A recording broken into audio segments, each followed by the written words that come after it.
మీరు సరిగ్గా సరఫరా చేయడం లేదు.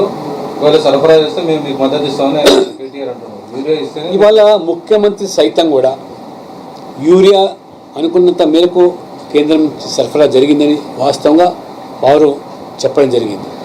కానీ ఇవాళ ప్రభుత్వం యొక్క వైఫల్యాల వల్ల మరి సరైనటువంటి మరి ఆ బ్లాక్ మార్కెట్ని అరికట్టకపోవడం, కొంతమంది వ్యాపారస్తులు యూరియాను మరి దానికి తరలించే ప్రయత్నం చేస్తున్నప్పుడు అడ్డుకోకపోవడం, ఇది కాంగ్రెస్ వైఫల్యం, ప్రభుత్వ వైఫల్యం తప్పితే ఇతరత్ర కాదు. చాలా స్పష్టంగా గత సంవత్సరం 9 లక్షల టన్నులు అడిగితే ఇంకా అదనంగా 2 లక్షలు ఇచ్చినటువంటి విషయం కూడా అందరికీ తెలిసిందే. కాబట్టి వీరు అమలుకు మీరు ఈరోజు వైఫల్యం చెందిన ప్రభుత్వం దానికి జవాబు చెప్పాలి.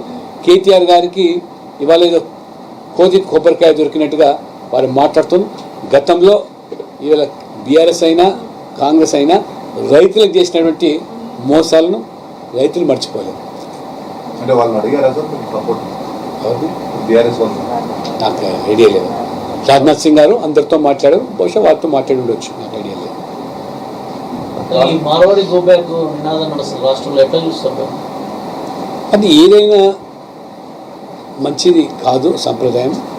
భారతదేశంలో ఏ ప్రాంతం వల్లైనా ఎక్కడైనా వచ్చి ఉద్యోగం చేసుకోవచ్చు, వ్యాపారం చేసుకోవచ్చు.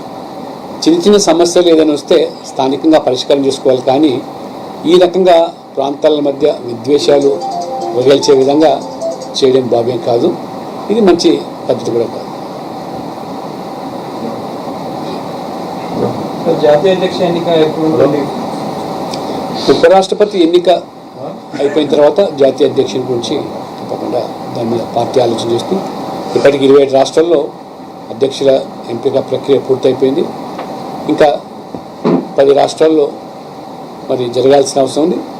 ముఖ్యమైన రాష్ట్రాలు పూర్తయిన వెంటనే జాతీయ అధ్యక్షుల ఎన్నిక కూడా జరిగే అవకాశం.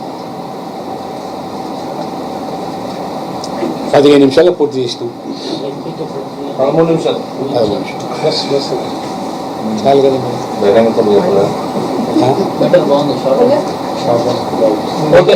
ఇంత చెప్పినా వచ్చేది 3 పాయింట్లు వేయాలి.